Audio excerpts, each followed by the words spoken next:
Many people dream of flying in a hot air balloon at least once in their lifetime. A land rich in history and spirit, Turkey has become a bucket list destination for millions, offering the chance to experience breathtaking adventures. Today, you'll gain exclusive access to Cappadocia, a magical place where traditions and culture merge into a celebration of life and entertainment. Join me as we explore this enchanting region, including visits to underground cities and unique Turkish massage rooms that promise an unforgettable experience.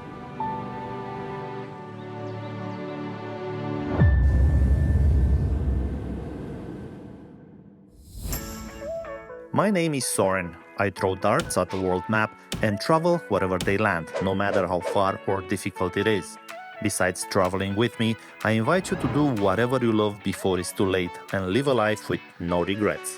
My passion is travel by dart.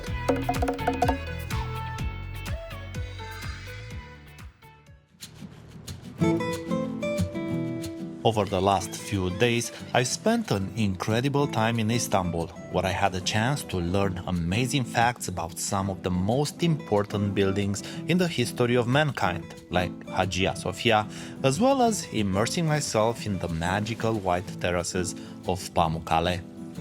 That was just half of my journey, because today I'm excited to share with you something that many people around the globe only hope to experience. If you're ready, let me introduce you to Cappadocia, or as locals call it, Cappadocia. After spending quite a few days in Istanbul and Pamukkale, I'm set to discover many other beautiful areas of Turkey, such as Cappadocia, Ephesus, and Konya.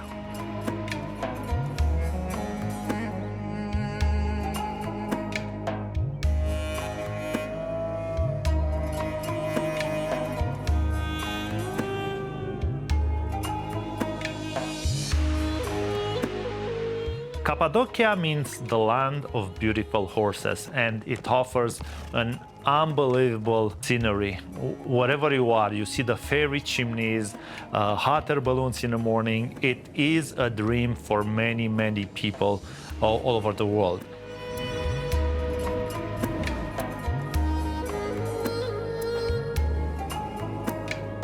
But first, Cappadocia is part of Anatolia, one of the oldest inhabited regions in the world, with human history dating back 10,000 years. It was home to ancient civilizations such as the Hittites, all leaving their mark on the region. The area is home to the iconic archaeological sites, including Göbekli Tepe, one of the world's oldest known temples. Cappadocia, so far we know before Jesus, 1,500, where the Hittites are based around the Red River side. But these caves, we are for sure after Jesus, the early Christians, when they kicked out from down at the Arabic area, Syria, that was in the Roman Empire time, and they came and started to hide themselves. All the hidden valleys, down to Soğanlı Valley, Ihlara Valley, to Cappadocia, we call whole region, 150, 200 kilometers square area, we call Cappadocia.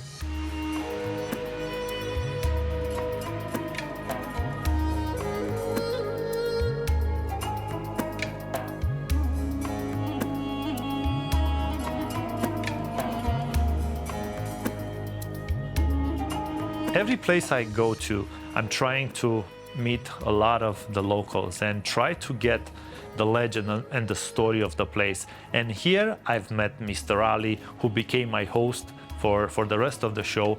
And Mr. Ali is one of the wisest men I've ever met. Just by talking to him, looking into his eyes, he was telling me how he grew up here and he never left the place. He invited me to stay at one of his properties, and what a lucky person I feel I am.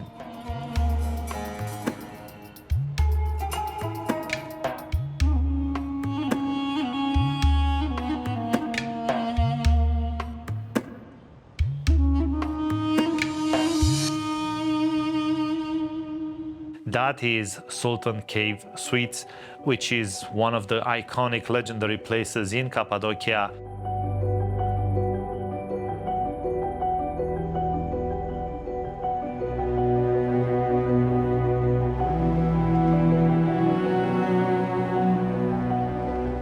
Sultan Cave Suites is an amazing property located at the top of a hill that offers incredible views of the valley and Goreme.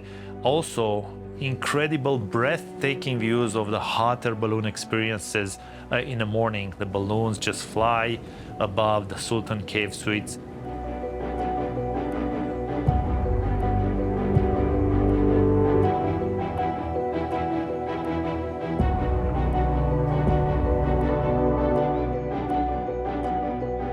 You can wake up at 6, 7, have breakfast and have your coffee and enjoy the hot air balloons that flying above you.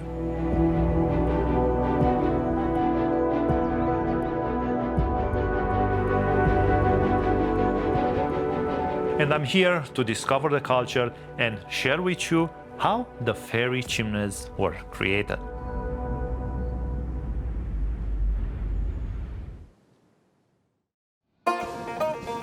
You cannot come to Cappadocia without doing the hot air balloon experience.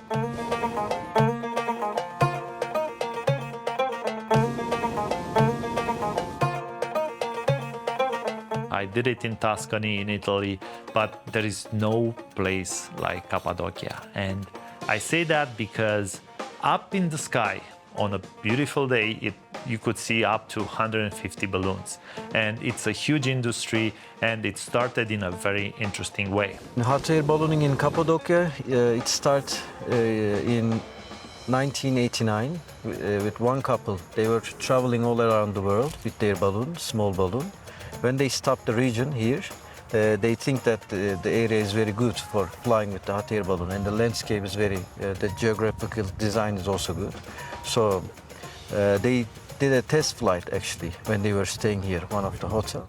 A hot air balloon experience usually starts around 5:30 when they pick you up.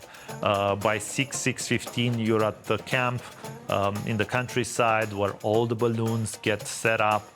You'll see a bunch of people around the fire getting warm up.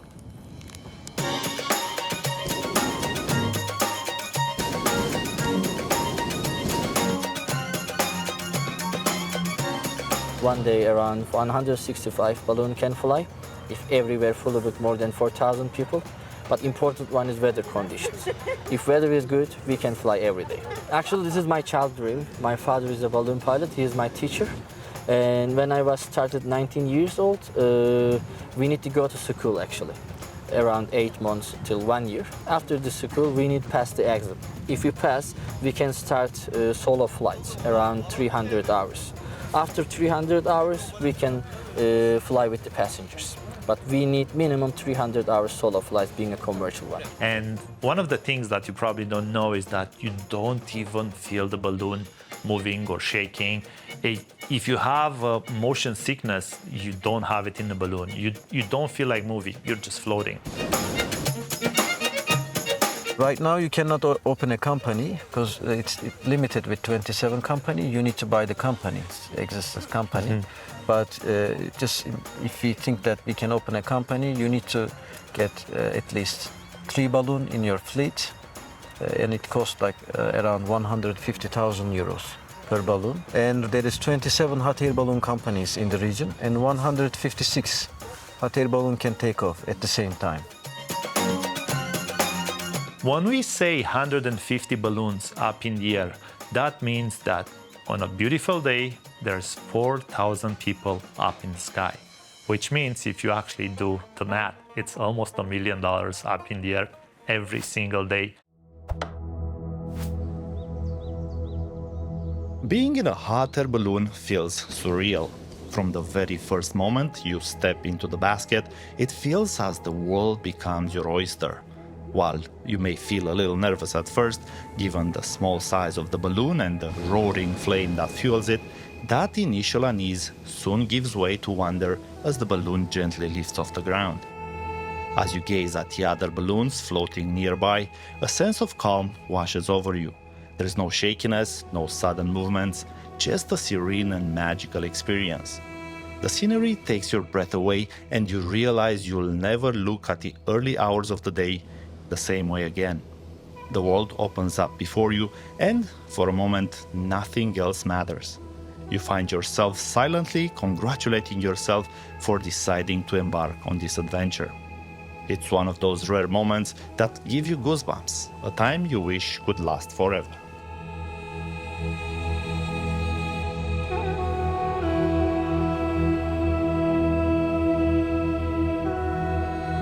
Generally, we are flying about 600 meters till 1000 meters from the ground level. Generally, we are flying this altitude. And sometimes we can't find good wind direction and good wind speed. That time, we can do more than 1000 meters, around 1200 meters, 1500 meters. Our limit is maximum 1500 meters.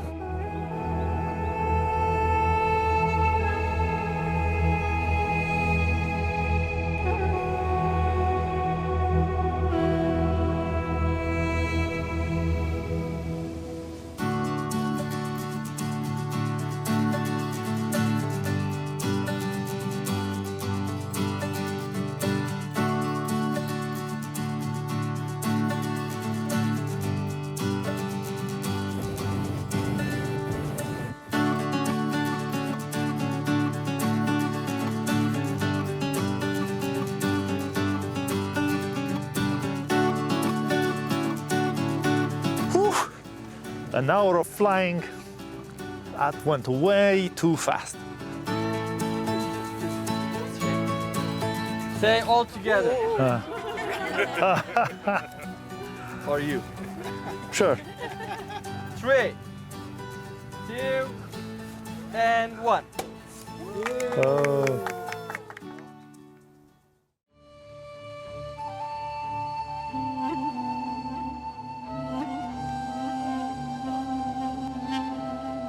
One experience I went through and became one of my favorites is the Green Valley Tour. The Green Valley Tour consists of visiting an underground city.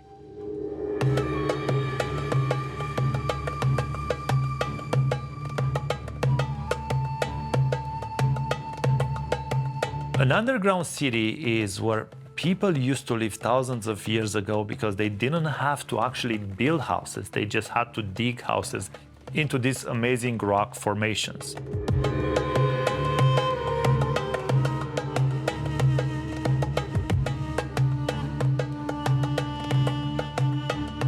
The history, where we are now, all these caves, we know the early Christians where they start to hide themselves, digging their home in the cave after Jesus.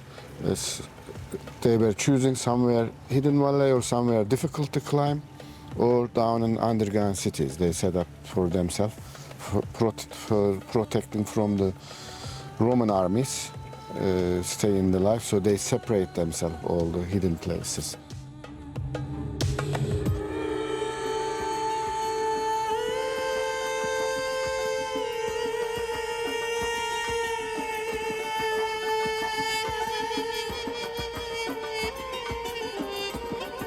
Back in the day, over 20,000 people lived in these underground cities all over Cappadocia.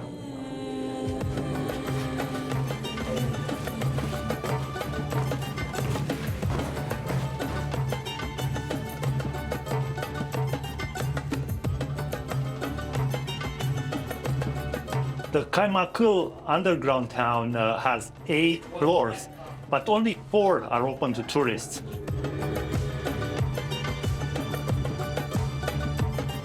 So this is their winery. This is where they stomp on the grapes, and then the juice would flow through that hole, and they collect it over there.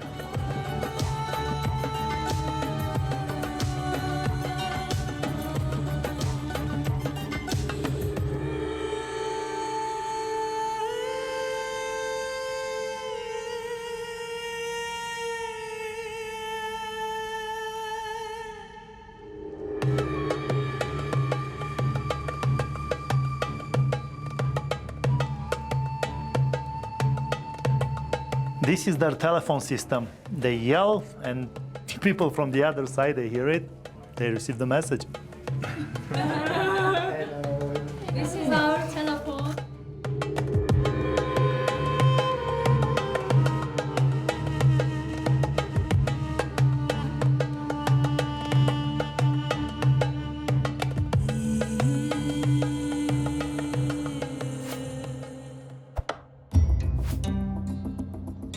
Some of the most magical things in Cappadocia are the fairy chimneys. Their shape, texture, and appearance make you want to discover more. So, how are they created and what type of rock is this? This volcanic sandstone is just like a stronger chalk, only it doesn't melt when it rains. It was easy for people back in the day to dig underground cities into it, while all these fairy chimneys are even now in their natural state.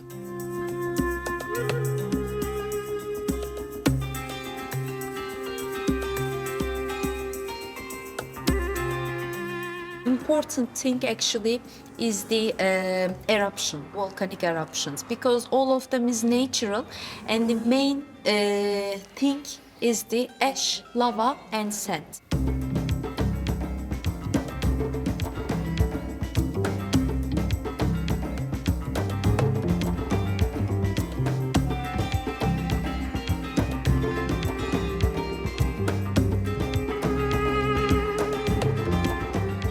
So these were never altered except the pigeonholes that were specifically built for pigeons. And that's an interesting story in itself.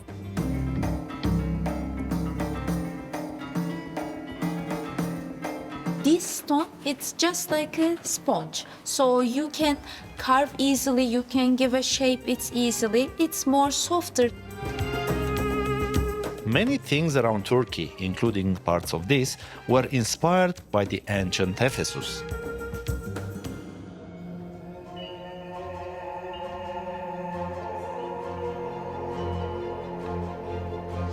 So if you check the whole Turkey's history, the middle of Turkey is different history. But the coast part, it's different because they have a war with the different civilization. Both of them different, but it's important because of the architecture. For example, first toilet we can see in Ephesus ancient city, the public toilets made by the marble.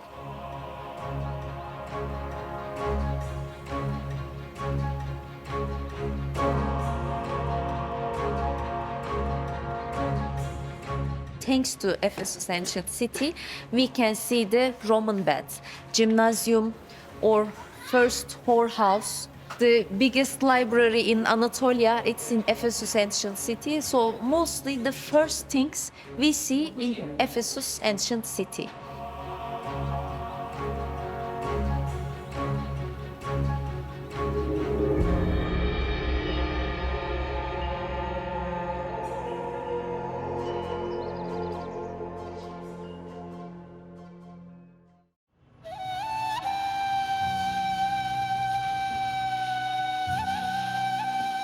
Another spectacular thing to experience in Turkey is the Sufi dance, performed by Dervishes, the local name of the dancers. You know, the Dervishes, the Whirling Dervishes, it came with the Turkish people down from Central Asia, from Uzbekistan down to Iran and to Anatolia, the original Rumis.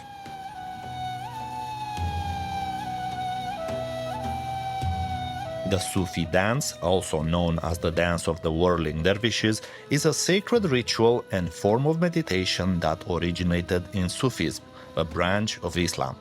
The dance is a way for Sufis to connect with God through music, movement, and prayer.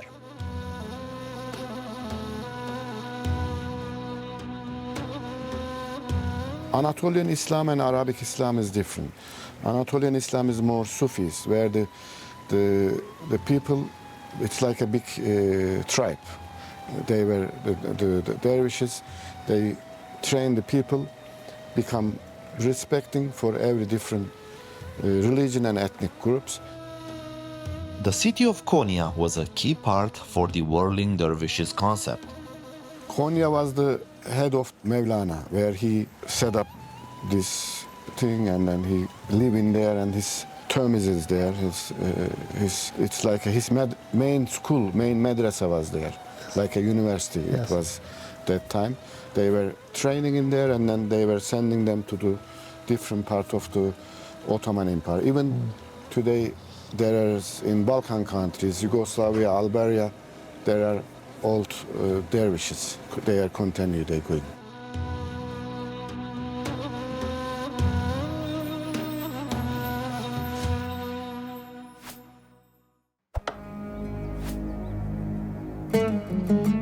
And of course, when you visit Turkey, you can't ignore doing a Turkish bath, which here is known as Hammam. And I did it at the best place for that in Cappadocia, at the Kelebek Hotel and Spa. What an incredible feeling. You know, Hammam was not only Turkish, it was during at the Roman time also was the Hammam, and the Byzantine continue. The Hammam is the old days when everybody not have water every home. So people, when they are also traveling with their horses and all, they get tired for the resting and cleaning up.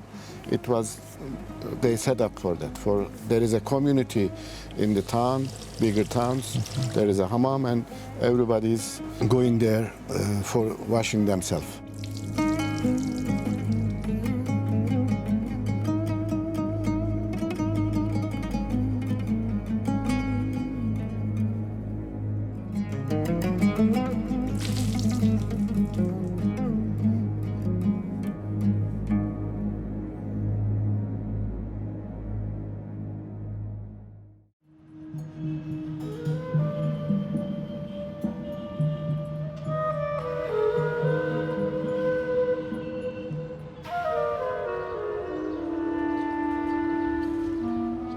It is 7 in the morning on my last day in Cappadocia.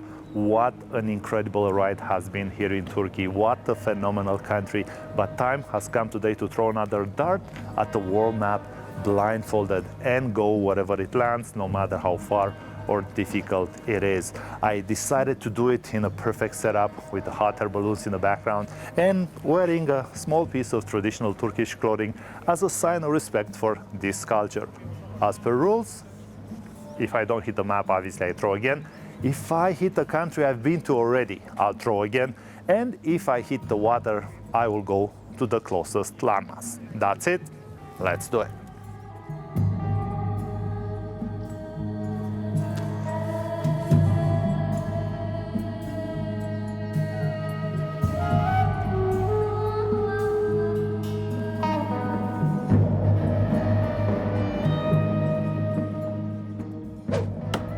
Oh, I heard the sound. It means I hit the map. Where am I going? Where am I going? That's Europe, top of the United Kingdom. This map doesn't show the countries within the United Kingdom, but the dart is at the top of the UK. At the top of the UK is Scotland. So the question is, who goes to Scotland? I will. I know a few things. Glasgow is the capital, but I'll share with you everything I'll find out, and I'm sure I'll find out some cool places. So stay tuned, next episode, Scotland.